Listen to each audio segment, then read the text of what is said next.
Recently, one of the guild members had asked to see if they get a demonstration on how to charge a diamond lap, whether that be a bat lap or a zinc lap or a copper lap or whatever. They are essentially all the same. They just the diamond will embed deeper, so less of it sticking up out of the lap. I've got a bat lap here. It has been broken in. It's already been charged before. Excuse me. Lovely. Today, so I'm going to pretend this is a new lap, but it would be no difference whether it's new or just needs a really good charge. Typically, I just keep kind of adding charge and keeping it clean, and I don't treat it like a new lap after it's not a new lap. So some people use WD-40 to clean the lap. I don't like the smell of it. I'm just going to use some Singer sewing machine oil here that I'm going to use to clean and to lube the lap. So we're just going to turn the lap on here at a slowish speed. And I don't know if there's anything on this or not. I think I cleaned it off pretty good the other night. But basically I'll do that until the cloth is no longer black. That's got hardly anything on it, so I'm not too concerned about that. That's pretty much as good as it's going to get. And then once I've done that, then I'm going to put a couple drops of oil on here. Or either you can just put a couple drops on and spread it around with a finger, or you can put a bit on a cloth. And I like using paper towels that come off in wide strips and fold them and tear them. So I'm just putting a little bit of oil on here. I know it's probably hard for you to see. Turn that back on again at a mediocre slow speed, and I'm just kind of lightly going across the lap here with this, and that should be enough oil for it. And we'll shut it off. And now for some diamond. Now again, if it's a new lap, it will take a couple loads for it to really be loaded up. Like right now, this lap will probably cut just the way it is without me adding any diamond to it. But I'm gonna stick my finger in the oil here, and then I'm just gonna take a little bit of powder on my finger. Hopefully you can see that. Yep, I'm not giving you the finger. And I'm just going to put some dots on here and spread it around. Sometimes it takes a couple fingers worth. Since I know this has got diamond on it already, I'm just going to put that amount on. One finger load, not two. And by the way, this is 50,000 grit. And now I'm going to swirl around. Other people like to make a paste, mixing it with some olive oil or whatever oil they have. I think that's a bit of a pain in the bum myself, and I don't know that the diamond's perfectly mixed throughout. Maybe it is, maybe it isn't. I do not score my laps either. I believe that, every time you score a lap, every time the stone hits one of those scores, it's like hitting a pothole. I don't think it's good for any stone, and I don't think it does anything but trap gunk on your lap too. I just think it's a bad idea. A lot of people swear by it. I just swear at it. So, okay, so I've got this spread around here pretty darn well, right out to the edge. Because you don't want to skip the edge. That's where we polish our girdles at, right? And I got a little towel over here I wipe my finger on. And now I'm going to take that same one I oiled with, because it's still clean. And I'm going to give it a very light wipe. Actually, no, I'm not going to do that yet. We're pretending this is a new lap. So, pardon my arm in the way here. Trying to find my big piece of corundum. Of course, I didn't think to get prepared. So I've got a little piece of corundum here. It's good enough. I've used it quite a few times. It's got a pretty good little sheen on it here from the times I've used it.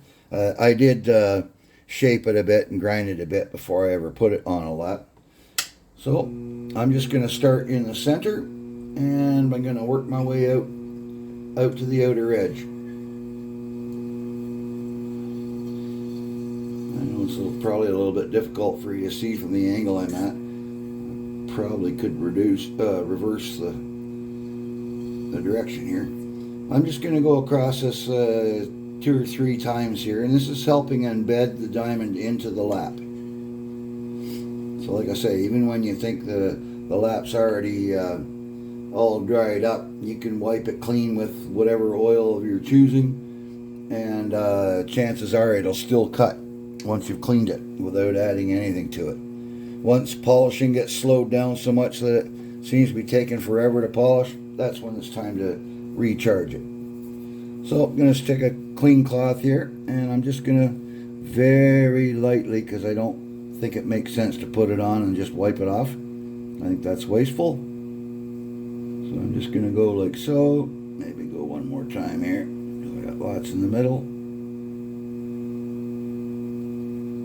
And that is ready to go. As far as I'm concerned, I don't do any more to it than that. Now again, if it's a new lap, you will have to charge it a few times and set it with a corundum to get it down into the lap. And again, if it's a softer lap, like a tin lap or a lead tin lap or even a copper lap, there's softer metals, so the diamond will sink down into those a lot deeper than it does with a bat lap, for example. I think the diamond stays pretty close to the surface. So anyways, that's all set to go. I'd polish with that until it stops polishing.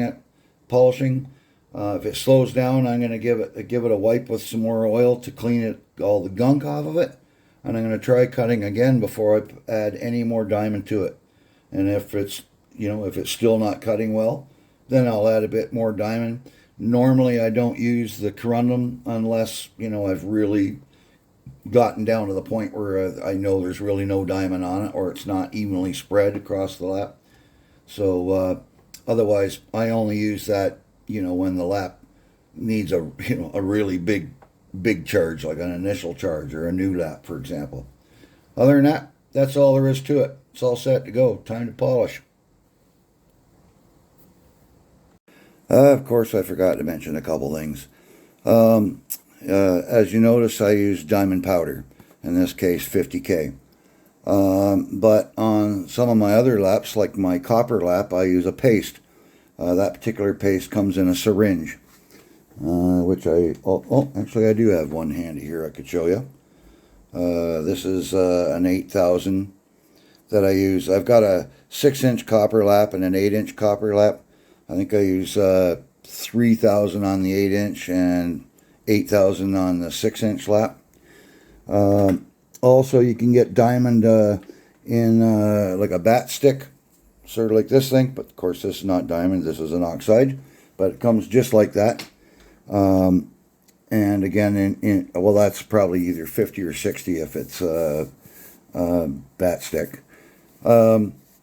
So, and the process is kind of the same, except that so if I had a bat stick, I would start in the center, and I would just kind of go like, I would start here, and I would go very quickly across like that. And what you would see if I shut it off would be just kind of a spiral going around, and then I'd mix that around with my finger. Same with the paste. I just put a couple little tiny beads of the paste on there, swirl it around, rub it in with my fingers, and don't be afraid to like actually rub it as if you're actually trying to rub it right into the metal.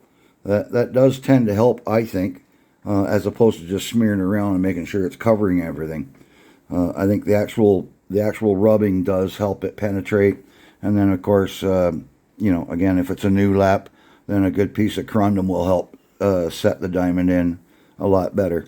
And of course, if you ever get your lap turned to make a new surface on it, of course you'd have to treat that as a brand new lap, and it probably will take a bit more diamond and a couple extra loads to keep it so that it continues to cut and polish for you. Because if you're using 600 grit on a copper, you're cutting, you're not polishing. Anyways, hope that helps.